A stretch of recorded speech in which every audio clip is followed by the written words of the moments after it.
Est un entretien. C'est une conversation libre, ouverte et exigeante sur toutes les questions qui font problème. À vrai dire, avec Luc Germain sur RDI Guyane. Bien, donc nous sommes en direct des studios de RDI Guyane avec Luc Germain qui est toujours confiné chez lui. Bonjour Luc Germain. Et Isabelle Ider, son invitée Isabelle Ider. Bonjour Luc. Bonjour. Oui. Bonjour à tous, bonjour Isabelle Ider. Bonjour. Bonjour, vous êtes directrice régionale aux droits des femmes et vous êtes aussi anthropologue social, et c'est à ces deux titres, mais principalement au premier quand même, c'est un peu la réponse ou des éclairages de l'universitaire auxquels on va s'intéresser. Alors, vous êtes anthropologue social, donnez-nous une définition générale et assez réduite quand même de l'anthropologie. Qu'est-ce que c'est ? L'anthropologue, il sert à décoder la société. C'est-à-dire que c'est un métier assez particulier parce que nous devons décoder ce que nous vivons et ce qui est familier, ce que nous avons l'habitude de vivre et que nous faisons parfois par mécanisme. Le métier de l'anthropologue, c'est une sorte d'interprète de la société. Il est là pour traduire le quotidien dans une autre langue, une langue scientifique, pour expliquer ce que nous faisons, ce que nous vivons, alors que nous le faisons parfois machinalement. Alors, c'est aussi une science qui étudie les caractères biologique de l'espèce humaine. Alors c'est quand même ce point de vue qui nous intéresse. En quoi le coronavirus peut-il interpeller l'anthropologue que vous êtes ? L'avantage de cet aspect biologique, c'est que ça permet à l'être humain de se rendre compte d'une chose, c'est de son unité. L'unité de l'humanité qu'on perd souvent de vue parce qu'on focalise beaucoup plus sur la culture et les différences culturelles. Et on oublie souvent notre unité biologique. D'ailleurs, dès les premiers temps de la circulation du virus, les premières questions que se sont posées les humains, c'est est-ce que moi, là où je vis, j'ai des chances de l'attraper parce que culturellement, je n'ai pas le même mode de vie que les Chinois, ou alors géographiquement, j'ai pas le même climat. Et on cherchait tout de suite la différence, à vraiment démontrer la différence. Ça a été même à un point où on cherchait les caractères liés je perds mes mots parce que je cherche c'était lié au groupe sanguin. Pardon, voilà, ça me revient. Donc les caractères liés au groupe sanguin également, tout le monde cherchait sa différence dans l'ensemble. Finalement, on se rend compte qu'il y a cette unité de l'humanité qui a été confinée, 3 milliards d'individus confinés, les corps confinés au même moment, mais avec l'esprit, par contre, libre. L'esprit libre qui réfléchit un peu plus à sa condition. Donc, c'est là qu'on a vu un foisonnement de réflexions autour de qu'est-ce qu'on va devenir après, qu'est-ce qui se passe déjà pendant, et qu'est-ce qu'on va devenir après. Donc là, par contre, on réfléchit plus qu'on ne bouge. Alors, le cerveau est en activité. Vous étudiez l'homme en société. Lorsque vous observez, vous examinez la Guyane, considérez-vous, du point de vue que vous avez évoqué, que la Guyane soit une société ou un ensemble de sociétés qui auraient des interactions entre elles ? Alors, la particularité du cas guyanais, c'est qu'on s'est rendu compte que lorsqu'on confine en Guyane, on confine les familles, c'est pas 4 personnes, ça peut être 30, 35 personnes, une famille. Une famille, c'est aussi des familles, des matrilinéages, avec le père qui est à Saint-Laurent et qui va rendre visite à sa famille dans le Campou. Et il a le droit, c'est le père. Donc, on s'est rendu compte aussi que nous avons nos caractéristiques particulières guyanaises et qui sont liées à l'organisation familiale et on a des petites sociétés à l'intérieur même de la société guyanaise. Donc, tout le monde ne vit pas de la même manière en Guyane. Alors ça, on le savait, j'ai envie de dire, on vante nos mérites, les mérites de la diversité culturelle souvent, mais sans se rendre compte que c'est au quotidien que ça se vit. Et lorsqu'on donne une consigne à respecter par tous, même si elle est respectée, en réalité, un père de famille qui se déplace de Saint-Laurent au Campou, il rend visite à sa famille et sa famille, c'est 35-40 personnes minimum. Donc, c'est une réalité d'une société guyanaise avec ses visages multiples. ou qu'une jeune fille ait de la famille non seulement à Matoury et qu'elle rende visite à une autre partie de sa famille, toujours des liens très proches des parents, et qu'elle se rende à Balaté pour une visite à sa famille. Voici la réalité de la société guyanaise, c'est que nous sommes éparpillés d'une certaine manière, tout en étant repliés sur nous-mêmes. Alors c'est une analyse assez intéressante de voir que donc on est toujours dans un cercle familial. On ne se déplace pas pour rendre visite à des amis, c'est véritablement des cercles familiaux qui se sont étendus sur le territoire. Alors, on va y revenir. Il y a une branche de votre discipline qui s'appelle l'anthropologie médicale. Quelle est l'articulation? Parce que on imagine la médecine comme une science plutôt une discipline, une science pratique d'intervention sur les individus. Quel est le rapport entre l'anthropologie et la médecine? Mais ceux qui travaillent, alors après, il y a l'anthropologie au sens large, après nous avons des spécialités. Ceux qui travaillent, moi, ma spécialité, c'est l'anthropologie sociale et culturelle. Les chercheurs spécialisés dans la médecine, l'anthropomédecine, ce sont des chercheurs qui travaillent surtout sur les médecines dites traditionnelles, c'est-à-dire qui mettent en évidence comment les populations ont appris à se soigner avec leur environnement immédiat. Ça, c'est particulièrement intéressant parce que on voit que les interactions et les changements qu'ont pu apporter la médecine occidentale sur les médecines traditionnelles qui sont considérées comme des médecines, véritablement. Dans certaines sociétés, nous avons des médecins qui soignent. Donc, on met sur le même pied d'égalité la médecine dite occidentale et les médecines dites traditionnelles. Donc, c'est en ce sens que l'anthropologie médicale est intéressante parce que lorsqu'on parle de médecine, on parle aussi de la psychiatrie, par exemple.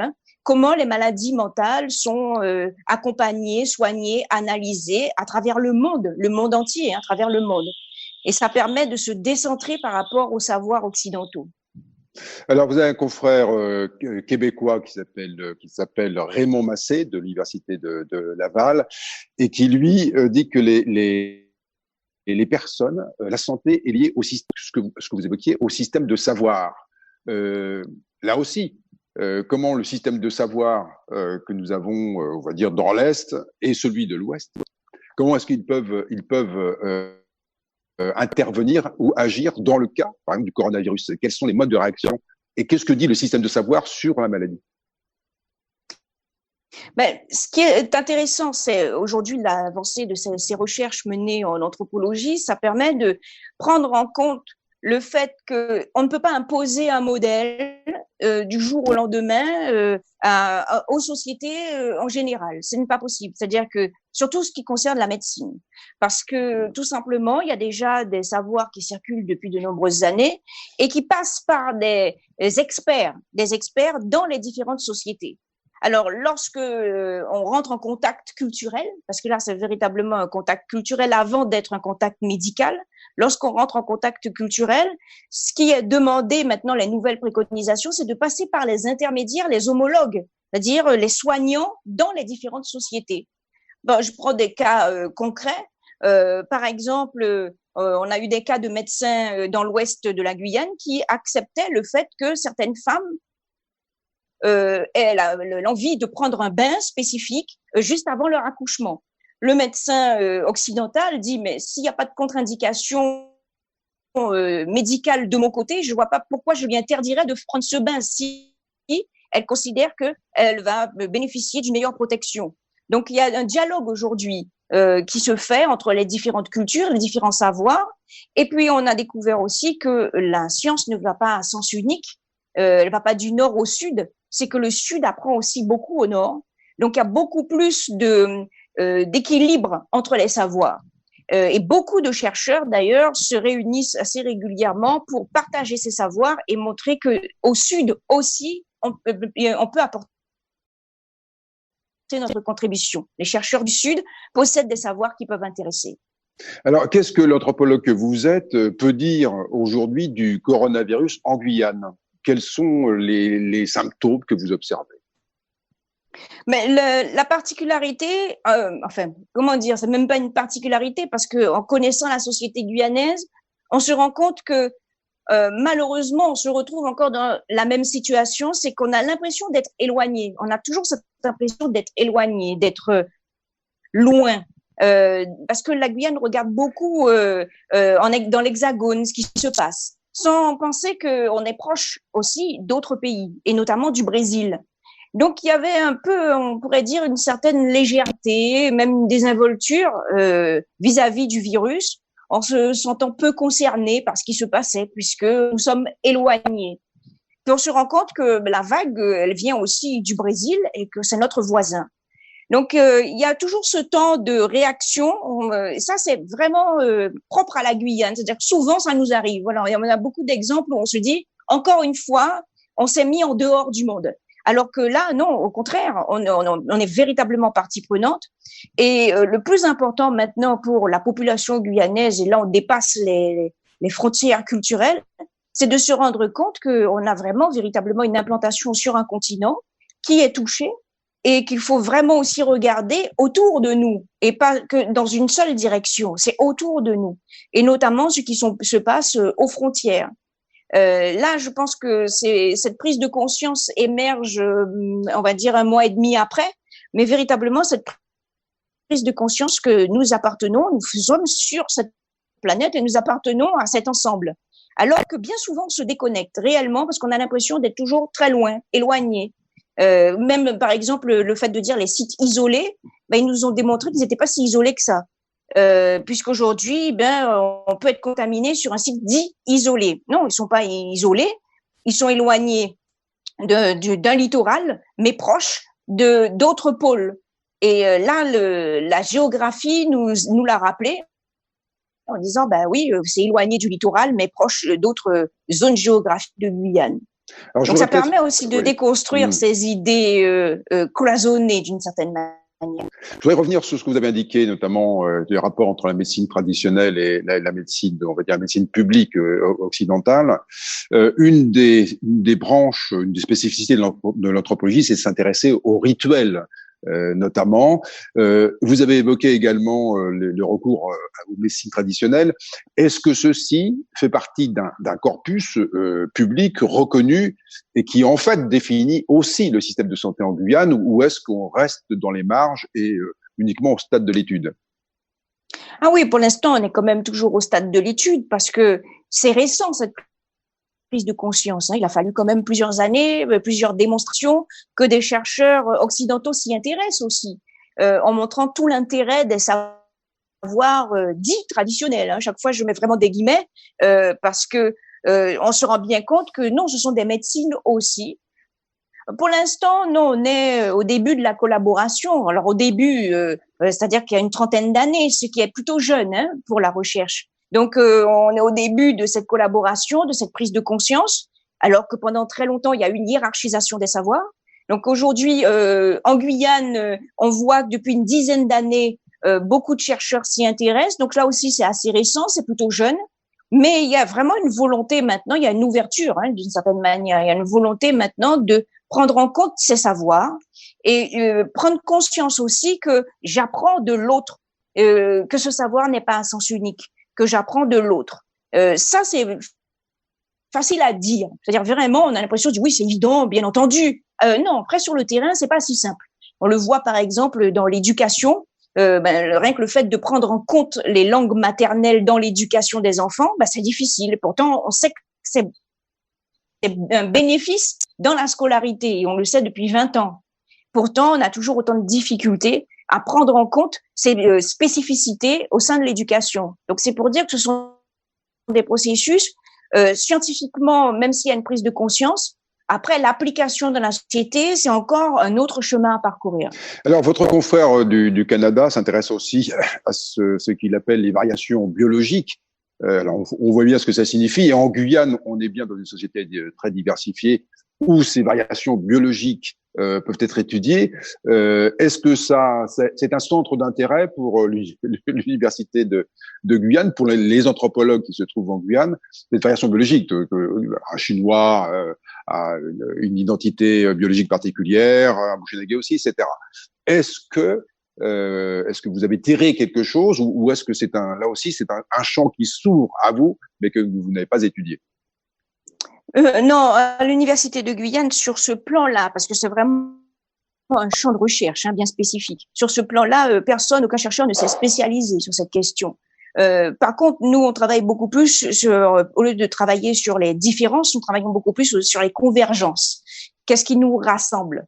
Biologiquement, non, mais culturellement. C'est-à-dire que pas d'études sur les aspects biologiques, mais en tout cas, on travaille beaucoup sur ce qui nous rassemble, parce qu'on prend beaucoup plus de temps à mettre en évidence les différences. Ça, c'est une activité principale qui prend énormément de temps. On se rend compte qui est véritablement chronophage dans la société, où on va énormément examiner les différences sans prendre le temps de voir aussi qu'au bout du compte, cette population guyanaise, si on dépasse le cadre des différences biologiques, mais cette population guyanaise tend à se ressembler de plus en plus dans ses modes de vie, dans sa façon d'être et de concevoir le monde. On a aussi beaucoup plus de points communs. Donc, ce sont ces intérêts aujourd'hui, c'est ce centre d'intérêt de la recherche, il se trouve là en Guyane parce que il est important pour nous.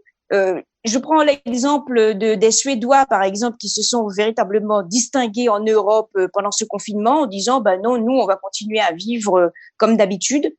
Tout simplement parce qu'ils n'ont pas la même identité en Europe, pas la même identité. Oui, mais c'est intéressant de voir que ça a été accepté par la population. Pourquoi? Parce que leur identité a été construite sur l'unité avant tout. C'est-à-dire qu'on se fait confiance les uns les autres. Les différences vont être mises de côté. Alors, ce qui est intéressant, c'est de voir comment chaque société a pu, dans une même situation, face à une même crise, comment chaque société, culturellement, a pu elle-même interpréter l'attitude qu'elle va avoir. Alors, notre situation guyanaise tend véritablement à séparer, à diviser. On va pas unir, on va plutôt voir les spécificités. Là où il y en a pas. C'est ça aussi le problème. Le problème qu'on peut, dans le piège dans lequel on peut tomber, c'est qu'on peut creuser des spécificités ou insister sur des spécificités qui ne sont pas toujours. Alors, pourquoi est-ce que je vous pose cette question? Parce que d'une part, on peut supposer que la science aurait à gagner à savoir ce qu'il en est des variations ou des différences entre un Chinois, un Noir, un Blanc, par exemple. Et ça, on a cette représentation en Guyane. La deuxième question, c'est de savoir si les rituels jouent un rôle et comment, sur le plan médical, peut-on arriver à une démarche thérapeutique qui, effectivement, nous dirait que est-ce qu'un Amérindien, un Boucher-Négué, un Créole ou métropolitain, en Guyane, vivent différemment? Alors, vivre, c'est très culturel, le coronavirus, et secondairement, est-ce que les mêmes thérapies fonctionneraient pour chacune de ces catégories? Oui, je sais pas ce qu'on veut dire, c'était le point de départ, ça. On a d'abord pensé que le monde était différent.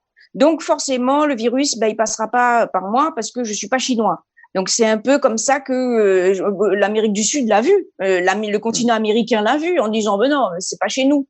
Donc, on a oublié les aspects culturels. Ça, ce sont ces aspects-là qui nous rassemblent. Et la question aujourd'hui sur cette diversité culturelle, comment va-t-on réagir culturellement face? Aujourd'hui, elle tombe complètement. Parce qu'on s'est rendu compte que ce n'est pas qu'une question culturelle et qu'on est face à un virus qui est totalement nouveau, inédit, que les experts eux-mêmes sont complètement dépassés. Donc, on se garderait bien aujourd'hui de tirer des conclusions là actuellement. Il est beaucoup trop tôt pour dire que voilà comment certains ont réagi et c'était la meilleure façon de faire. Il est beaucoup trop tôt pour le dire. Je pense que là devant les chercheurs et en sciences humaines aussi, il nous faudra du temps pour analyser, c'est-à-dire que c'est qu'après coup, parce que la recherche, ça prend du temps, et il faudra après coup analyser et vérifier toutes ces hypothèses. Est-ce que effectivement les particularités culturelles ont eu un effet sur la propagation? Alors là, c'est difficile de le dire maintenant. Oui, alors les médecins occidentaux notent des symptômes assez courants, enfin communs, du type stress, même post-traumatique, anxiété, problème, difficulté à trouver le sommeil. La Guyane est un pays d'ouverture et d'espace.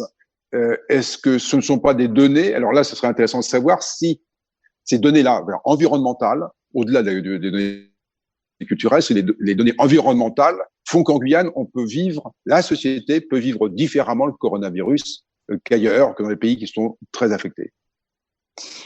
Mais ça dépend où on est, parce que géographiquement, être confiné à Walaya-Limapo, c'est pas le confinement du centre-ville et de certains quartiers de Saint-Laurent ou du centre-ville de Cayenne ou même certains quartiers de Kourou, par exemple. C'est-à-dire que vraiment, on ne le vit pas du tout de la même manière au sein d'une même commune. C'est en fonction de notre habitat. Avoir cette image de la Guyane avec cette forêt, ces arbres, mais tout le monde n'a pas cette vue en ouvrant sa fenêtre. Donc c'est ça aussi la réalité du confinement. C'est qu'aujourd'hui, on s'est rendu compte, et beaucoup d'associations œuvrent sur le terrain actuellement, parce que on s'est rendu compte qu'être enfermé dans son logement lorsqu'on est 15 dans la maison et que le logement fait 40 mètres carrés et qu'il est insalubre, c'est pas du tout le même confinement que si je suis à Montsinéry avec mes hectares autour de moi et que mes enfants peuvent courir dans le jardin. Comme on a pu voir d'ailleurs sur certaines vidéos qui circulaient pour montrer, oui, restez chez vous, restez chez vous. On peut dire, facile à dire, quand l'enfant il grimpe à l'arbre, il allait chercher des mangues, ça donne envie à ceux qui justement n'ont pas ces opportunités-là. Donc, je pense que c'est ces aspects-là de la Guyane aussi qu'il faut voir. C'est-à-dire que le confinement n'est pas du tout le même. Cette diversité guyanaise, elle est au-delà de la question biologique. Voilà, elle dépasse la question biologique. Elle est plutôt sociale et économique. C'est-à-dire véritablement la diversité guyanaise, elle se joue plutôt sur les aspects sociaux et économiques. C'est-à-dire que mon confinement et mon logement, à quoi ça ressemble? Mon confinement est lié au logement et mon confinement ressemble au logement que j'occupe. Donc, forcément, je ne le vivrai pas de la même manière que d'autres en Guyane. Alors, Isabelle Ider, que dit le Covid-19 de la Guyane? Qu'est-ce qu'il vous apprend à vous et d'une manière générale? Il nous apprend, alors c'est les premières réflexions, on échange entre chercheurs en se disant que il est intéressant de voir comment les frontières, qu'elles soient à l'extérieur, donc nos fleuves, ou même les frontières intérieures, comment elles sont vécues par la population guyanaise, comment elle s'est déplacée alors qu'elle n'en avait pas le droit, parce que ça c'est très intéressant aussi, c'est le rapport à l'ordre qui est particulièrement intéressant, le rapport à la loi et le rapport à l'ordre. Et là, on se rend compte qu'il y a beaucoup de relâchement, qu'il y a des difficultés même à respecter cet ordre.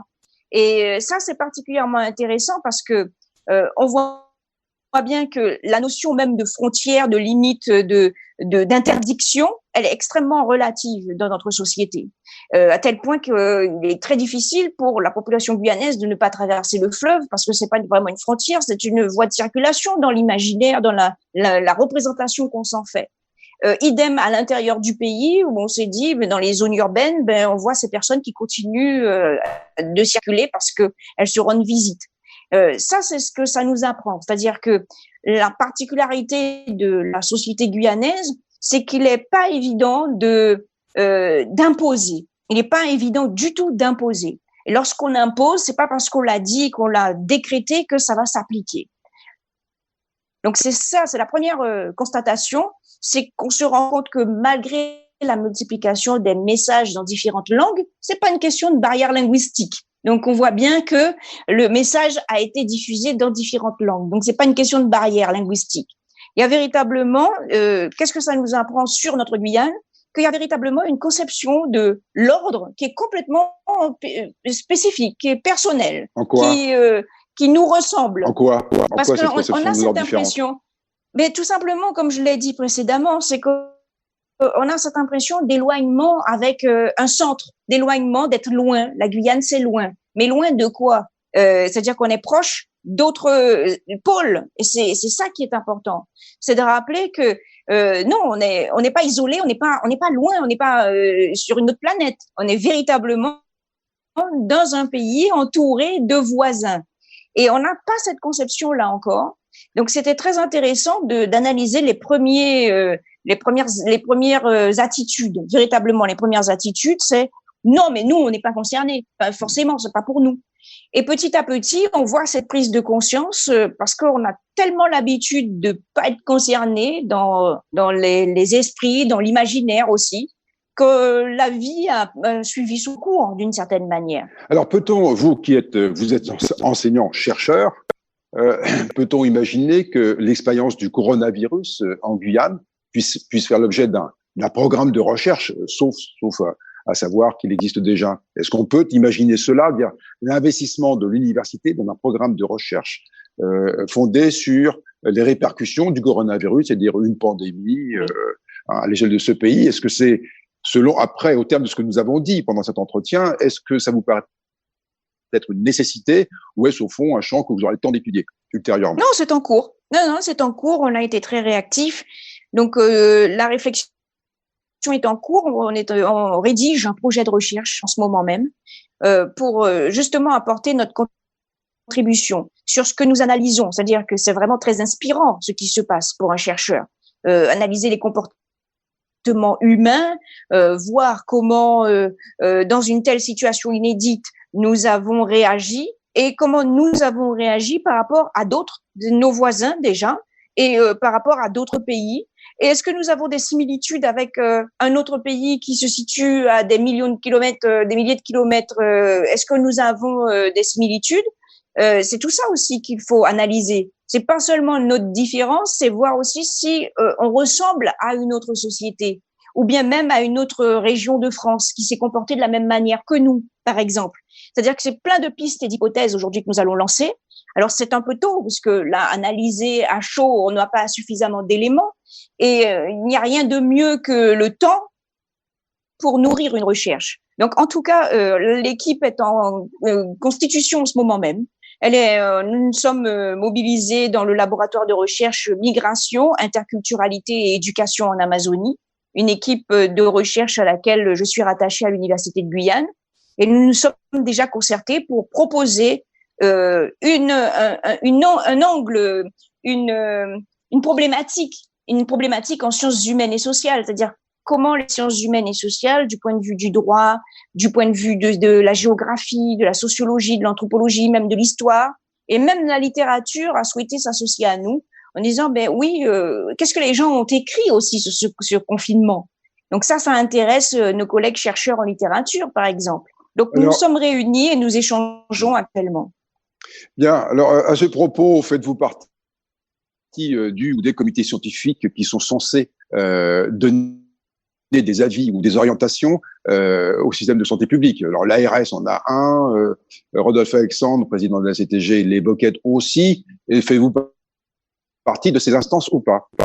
Non, pas du tout, pas en qualité d'anthropologue, c'est-à-dire que j'ai avant tout ma mission de directrice régionale aux droits des femmes à assurer, ce qui représente une tâche considérable, accompagner les victimes de violences intrafamiliales avec une augmentation de 20% par rapport à mars 2019. Donc, on se rend bien compte des effets du confinement sur les violences intrafamiliales. Ça veut dire la mise en place de points contact dans les centres commerciaux. Ça veut dire l'accompagnement et les mises à disposition d'informations pour les victimes de violences. Donc, c'est déjà une sacrée responsabilité, du travail à réaliser sur le terrain au quotidien et la mobilisation de plusieurs associations pour venir en aide aux victimes et les accompagner, notamment le barreau. Ça, c'est vraiment un allié de poids qui s'est associé aux permanences dans les centres commerciaux. Donc, Maître Lingibé qui nous accompagne dans les différentes permanences gratuitement, qui conseille les victimes.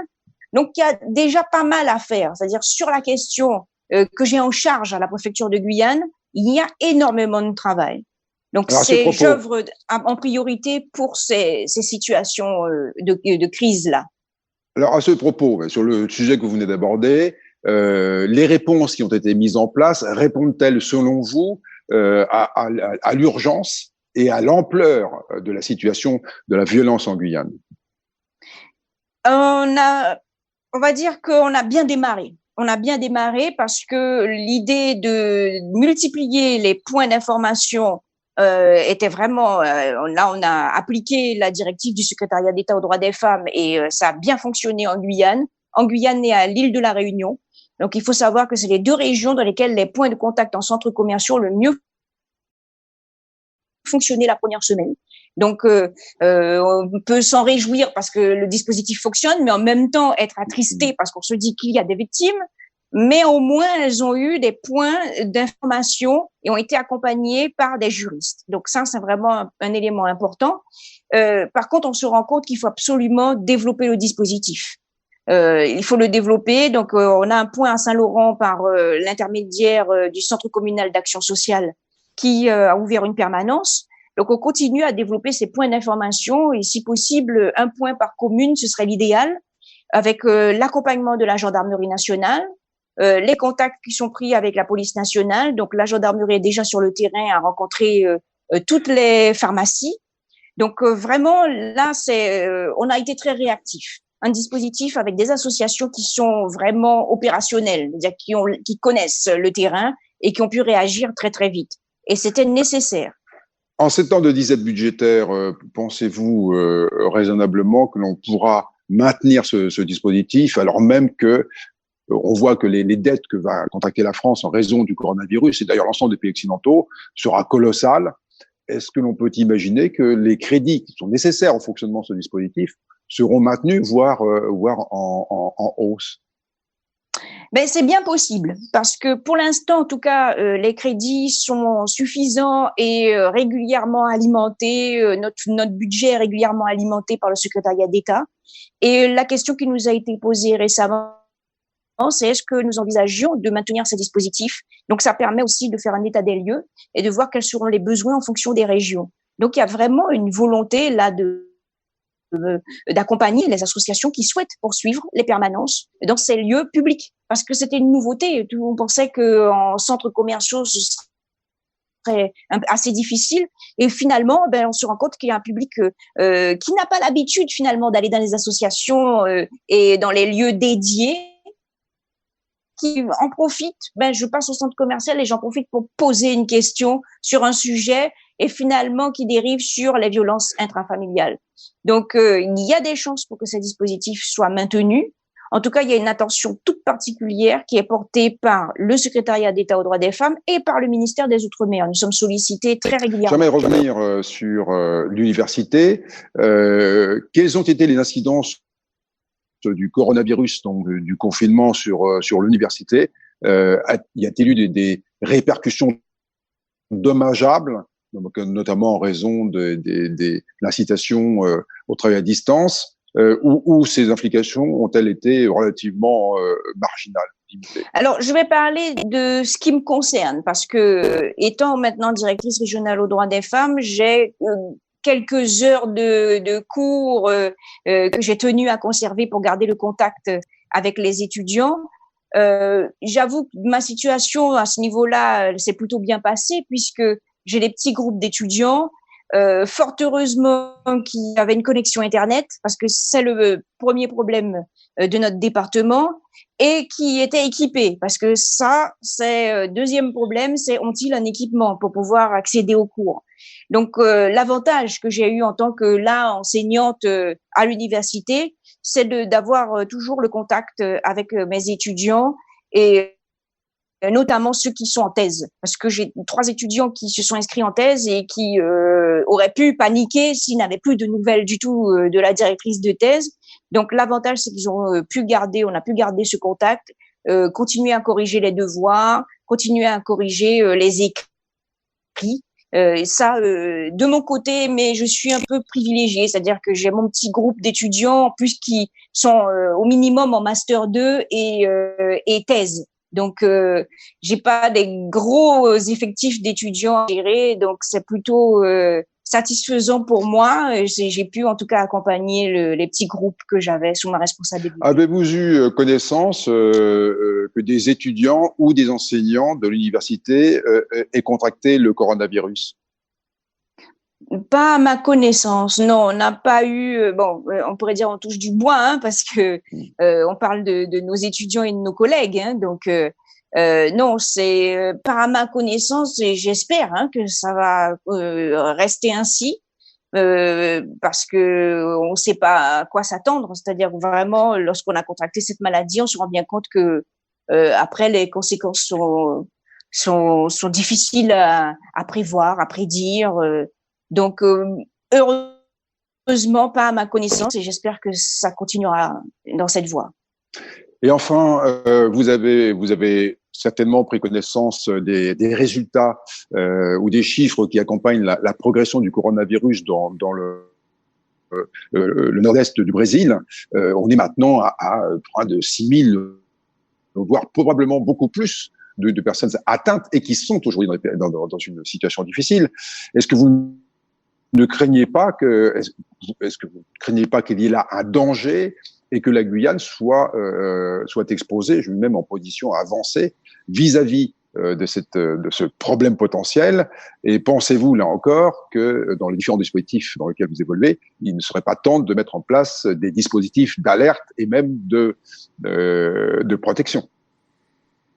Mais ce que j'ai compris, et là je vais parler comme n'importe quel citoyen, en tout cas, là, la frontière est fermée. Donc, il n'est pas question de passer, de traverser. Donc, aujourd'hui, ça. Mais non, Isabelle Ider, ça c'est un leurre de croire que la frontière soit fermée. Le pont serait fermé, mais il n'y a pas de frontière entre la Guyane et le Brésil. C'est pas notre retour. Mais là, du coup, exactement, voilà. Là, du coup, c'est pas de ma responsabilité, c'est pas du tout de mon ressort. Je dis bien mais il me semble, comme n'importe quel citoyen, que j'ai bien lu que la frontière était fermée. Après, oui, il appartient aux autorités, aux responsables qui font leur travail d'y veiller, tout simplement. Là, on peut malheureusement pas contrôler tous les aspects. C'est pas mon domaine, voilà, c'est pas mon métier. Bon, Isabelle, je vais vous confier à Marc Ouachuk, qui a peut-être des questions à vous poser, et on se dit au revoir après. Marc, à vous l'antenne. Luc, nos internautes ont été très sages aujourd'hui, il n'y a pas eu de questions, donc voilà, et je pense que vous avez été assez complet, donc je pense que c'est tout à fait normal qu'il n'y ait pas de questions complémentaires. Bien, merci Marc. En tout cas, merci beaucoup Isabelle Ider. Vous avez éclairé sur un certain nombre d'enseignements et d'indications sur la société guyanaise. Ça a été fructueux, je pense, pour tout le monde. Alors, je pense bien entendu à la fois sur le volet des violences faites aux femmes, du droit des femmes, et sur celui de la recherche universitaire sur la société guyanaise et le coronavirus en particulier. Avoir le plaisir de vous revoir. En tout cas, merci beaucoup Isabelle Ider et bonne journée. Merci à vous. À bientôt.